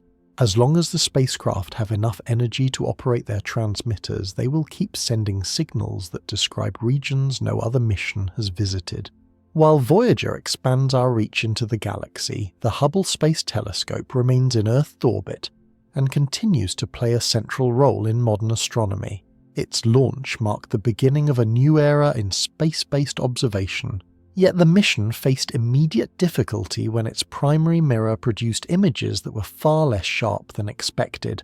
Tests revealed that the curvature had been shaped with a microscopic error. This flaw disrupted the telescope's ability to focus light and jeopardized the mission's scientific potential. Replacing the mirror was not possible, so engineers developed a corrective optic system named COSTAR. This system introduced small mirrors that adjusted the path of incoming light to compensate for the distortion. Installing it required a complex servicing mission conducted by astronauts working in the vacuum of space. They performed multiple spacewalks, removed instruments, connected new hardware, and verified alignment under strict time constraints. Once the system was activated, the telescope delivered the sharp images it had been designed to capture. Nebulae displayed crisp details, galaxies showed intricate features. Deep fields revealed thousands of distant objects. Hubble continued to operate for decades, gathering extensive data on cosmic expansion, stellar evolution, and transient phenomena. Then in the year 2021, a fault in its computer system halted operations. Diagnosing the issue required expertise from engineers who had worked on the original hardware. Some of them had already retired, yet they returned to analyze diagnostic patterns and identify a solution. By switching the observatory to backup components, the team restored full functionality and preserved the mission's scientific output. While Hubble remained active above Earth, Another mission targeted one of the oldest objects in the solar system.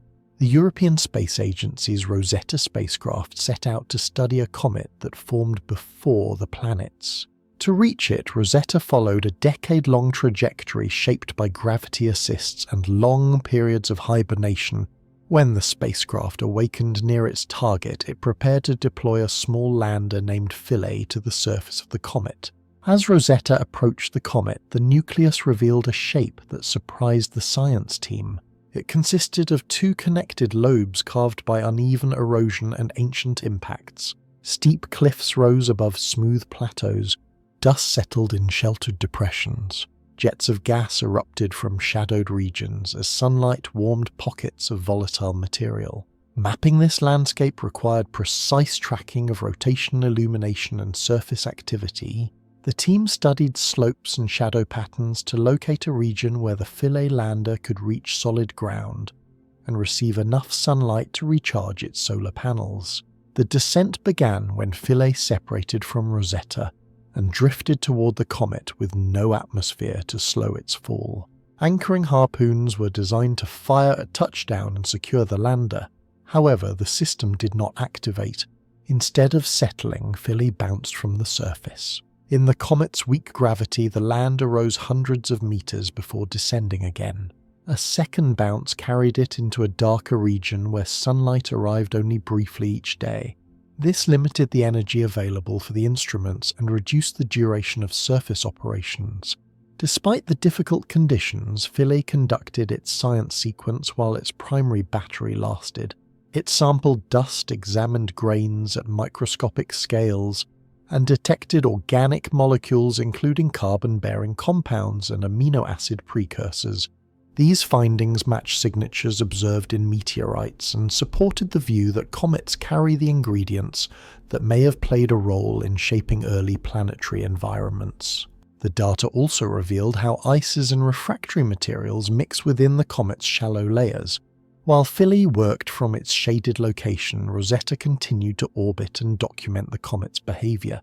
It captured high-resolution images of jets that erupted as the nucleus absorbed increasing solar energy. It measured changes in rotation rate, tracked shifting dust flows, and monitored how surface features evolved as the comet approached perihelion. These observations provided a detailed account of a small body that remained largely unchanged since the formation of the solar system. As the mission approached its end, Rosetta executed a controlled descent collecting data until the final moment. The landing closed the mission but delivered a complete record of the comet's structure, chemistry, and activity. The results helped refine models of how primitive materials evolve and how volatile compounds shape the surfaces of icy bodies over time, from the distant galaxies captured by the James Webb Space Telescope to the magnetic fluctuations recorded by Parker Solar Probe, from the interstellar boundary traced by the Voyager spacecraft to the precision restored in Hubble, and the ancient chemistry uncovered by Rosetta and Philae. These missions form a unified arc of exploration. Each one extends the reach of human observation and reveals a different layer of the universe's long history. Together, these missions outline a progression shaped by increasingly capable instruments. The James Webb Space Telescope shows how matter assembled in the early universe. Parker Solar Probe reveals how energy moves through the atmosphere of our star. Voyager maps the transition from the heliosphere to the surrounding interstellar medium. Hubble records detailed imagery that connects decades of observations into a continuous timeline. Rosetta and Philae exposed the preserved chemistry of the solar system's earliest materials. Each mission targets a different scale, yet all contribute to a consistent view of cosmic evolution. Comparing these datasets allows researchers to trace how physical processes operate across environments that differ by immense distances and energy levels. Light from early galaxies helps calibrate the models used to interpret observations of modern clusters. Solar wind measurements define how charged particles travel through space, which affects the particle environment that Voyager detects beyond the heliosphere. Images from Hubble provide reference points for galaxies observed by Webb and link short-term variability to long-term behavior. Comet samples complement models of planet formation and offer clues about how organic compounds accumulated on young worlds. These connections strengthen simulations that reconstruct the universe's history by adjusting model parameters until they match measurements from multiple missions. Researchers test theories of star formation, galaxy growth, and large-scale structure. They compare how stellar winds behave in different regions and how magnetic fields influence particle motion. They estimate how often icy bodies carry complex molecules and how those molecules survive in harsh environments. Each refinement builds a clearer picture of how physical laws have shaped the cosmos over billions of years. As new missions join this network, they rely on foundations established by earlier flights. Webb's infrared maps guide proposals for future observatories that will probe even deeper into the early universe. Parker's measurements inform the design of next-generation solar missions that will approach the corona with improved shielding and longer endurance. Voyager's interstellar readings influence concepts for spacecraft that will travel beyond the heliosphere, with instruments optimized for the local galactic environment. Hubble's long record remains vital for calibration and comparison. Rosetta's chemical analyses support studies of planetary disks and early atmospheric evolution. These achievements demonstrate that progress in space science often comes from many missions operating across decades. Each one answers a set of questions and raises new ones. The expanding archive of measurements becomes a shared resource that shapes future exploration. With every new observation, the picture of the universe gains resolution and depth. The combined record of these missions now forms the most detailed portrait of the cosmos humanity has ever assembled. Webb shows the universe as it looked when its first structures formed. Parker reveals how a star releases energy that shapes its entire system. Voyager describes the boundary where that system ends and the galaxy begins. Hubble ties generations of observations into a continuous archive. Rosetta and Philae preserve the chemistry of the solar system's earliest materials. Each mission captures a different part of the story, yet together they reveal how cosmic processes connect across scales of time and distance. Light from ancient galaxies aligns with the physics measured near the Sun. Patterns in the solar wind link to changes recorded at the edge of the heliosphere. Chemical signatures on a comet match ingredients found in meteorites and laboratory studies. Images of distant clusters connect with simulations that reconstruct the universe's early evolution. Across these layers, the same fundamental laws appear. Gravity gathers matter. Radiation moves energy. Magnetic fields guide particles. Chemistry transforms simple compounds into complex structures. These principles shape everything from the largest superclusters to the smallest grains of dust. As new observatories rise and new probes take flight, they inherit the framework built by these missions. Their instruments will reach colder regions, hotter environments, and deeper distances. They will extend the timeline of observations and reveal structures that remain hidden in wavelengths still unexplored. Each discovery will refine the map of the universe and clarify the forces that drive its evolution. The picture will never be finished, but it will continue to sharpen with every new mission. For now, the signals already collected show that the universe has been recording its history since the first light emerged. Telescopes and spacecraft give us the means to read that history. The photons captured by Webb, the particles measured by Parker, the waves detected by Voyager, the images restored by Hubble, and the molecules sampled by Rosetta all carry parts of a single narrative. They reveal a cosmos shaped by motion, energy, and time, and as long as light continues to reach us, the story will keep unfolding.